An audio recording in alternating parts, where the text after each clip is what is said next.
दोस्तों, अगर हम दुनिया में सबसे जालिम और खतरनाक फौज की बात करें तो वो यकीनन ब्लैक वाटर होगी, जो असल में अमेरिका की प्राइवेट एजेंसी है और अमेरिका से मुख्तलिफ मकासद के लिए इस्तेमाल करता रहता है। यही वो आर्मी थी जिसे इराक और अफगानिस्तान में भेजा गया और इसने लाखों बेगुनाह मुसलमानों का खून बहाया। यहां तक कि एक वक्त था जब पाकिस्तान में भी इस आर्मी को खतरनाक मकासद के लिए भेजा गया, लेकिन फिर पाक आर्मी ने इनका वो हशर किया जिसे तारीख हमेशा याद रखेगी। आज की वीडियो में हम जानेंगे कि ये खुफिया आर्मी किस तरह काम करती है और पाकिस्तान में किस तरह इन्हें शिकस्त का सामना करना पड़ा था। दोस्तों, सबसे पहले किसी भी मुल्क में अपना हदफ मुतय्यन करने के बाद ब्लैक वाटर उस मुल्क में अपने दुश्मन के दुश्मन से राब्ता करती है और उनको हर तरह की इमदाद देकर अपने दुश्मन के खिलाफ उनको मुनज़्ज़म करती है। इसके बाद दुश्मन के तमाम तबकात के बारे में तफसीली मालूमात हासिल की जाती हैं, जैसा कि इनकी आबादियां कहां कहां हैं, तिजारती मराकज कहां कहां वाक़ हैं, हुकूमती इदारों में इनके दुश्मन किन किन जगहों पर हैं, यहां तक कि घरों की मालूमात कि किस घर में कितने अफराद रहते हैं, हिफाजत के क्या इंतजामात हैं और असलहा है या नहीं। 2009 वो साल था जब पाकिस्तान में ये तमाम मालूमात ब्लैक वाटर जमा कर चुके थे, जिसका सबसे बड़ा जरिया सदर मुशर्रफ का कायम करदा इदारा नादरा था। इसके अलावा बैंकों से अकाउंट की तफसीलात भी हासिल की जा चुकी थी। मिसाल के तौर पर लाहौर के एक बड़े बैंक में दिन दिहाड़े ब्लैक वाटर आए और मैं मैनेजर के तमाम अमले को एक तरफ खड़े हो जाने का हुक्म दिया। इनके अफराद बैंक के कंप्यूटर पर बैठे और तमाम रिकॉर्ड कॉपी करके अपने साथ ले गए।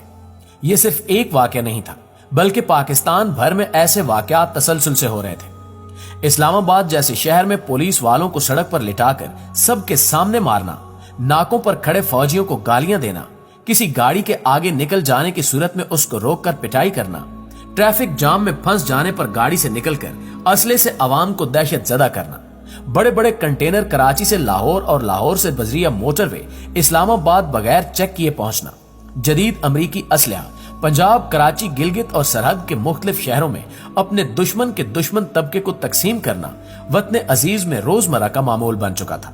लेकिन कहीं ऊपर से यह हुक्म आया कि अब मीडिया पर कोई खबर नहीं लगनी चाहिए।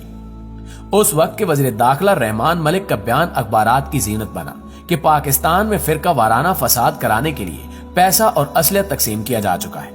लेकिन ये तकसीम करने वाले कौन है और ये तकसीम किसको किया गया, ये बताने की इजाजत नहीं है।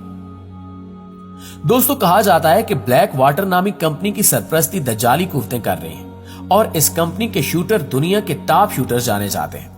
यहां तक कि रेमंड डेविस भी ब्लैक वाटर का एक कारिंदा था। यकीनन जरदारी दौर में आपने जायजा लिया होगा कि अमरीकियों को बेतहाशा पाकिस्तानी वीजे फराहम किए गए और इसमें सबसे बड़ा किरदार अमरीका में तैनात सफीर हुसैन हक्कानी ने अदा किया।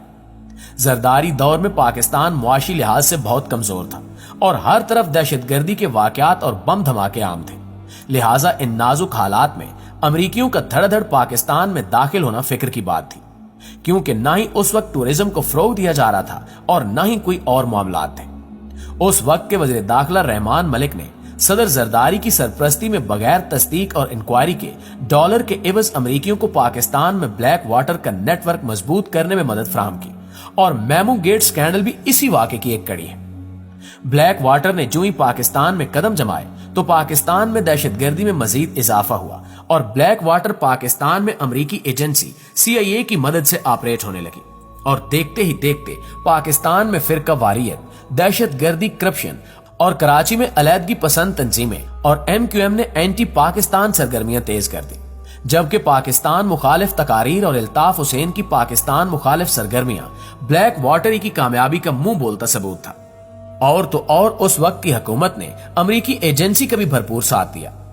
ब्लैक वाटर के कारिंदों ने पाकिस्तानी मीडिया में सहाफियों से लेकर मीडिया मालकान को पैसा लगाया और फौज मुखालिफ बयानिया के हामिल लोगों को मीडिया में ज्यादा वक्त दिया जाने लगा, जिनका एक काम था कि मुल्क पाकिस्तान में अवाम के दिलों में फौज के लिए नफरत पैदा की जाए और 5th जनरेशन वार को मजीद तकवीयत और ताकत बख्शी जाए। मामलात यही नहीं रुके, बल्कि ब्लैक वाटर के कारिंदों ने पाकिस्तान में मुआशी दहशतगर्दी का आगाज भी किया और ब्यूरोक्रेसी और वजीरों मशीरों को डॉलर लगाए और करप्शन को फरोग दिया और एक जमहूरी हुकूमत की मदद से पाकिस्तान की खारजा और दाखिला पॉलिसीज पर असरअंदाज हुए। इनके होते हुए कोई भी कानून साजी अवाम की फलाह के लिए नहीं थी, बल्कि लेफ्ट विंग की पार्टी पीपल्स पार्टी ऐसे कवानीन बनाने में मसरूफ थी जिससे ज्यादा से ज्यादा मुल्क में लिबरलिज्म को फरोग दिया जा सके।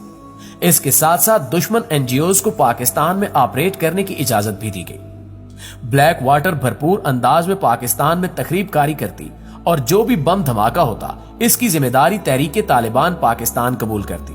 हालांकि हकीकत इसके बिल्कुल बरक्स थी। तालिबान इस हद तक मास्टरमाइंड नहीं थे, वो बस जिम्मेदारी कबूल करने के डॉलर लेते थे, लेकिन पसे पर्दा सारी दहशतगर्दी की प्लानिंग ब्लैक वाटर करके देती थी। स्कूल, मदरसे, कॉलेज, यूनिवर्सिटी और मजारात, बाजार, बेगुनाह लोग, मर्दों, खवातीन और बच्चे इनका असल हदफ होते थे। लेकिन फिर वक्त बदला और अफवाज पाकिस्तान ने अपनी जानों का नजराना पेश करके मुल्क पाकिस्तान में ब्लैक वाटर का सफाया करना शुरू कर दिया।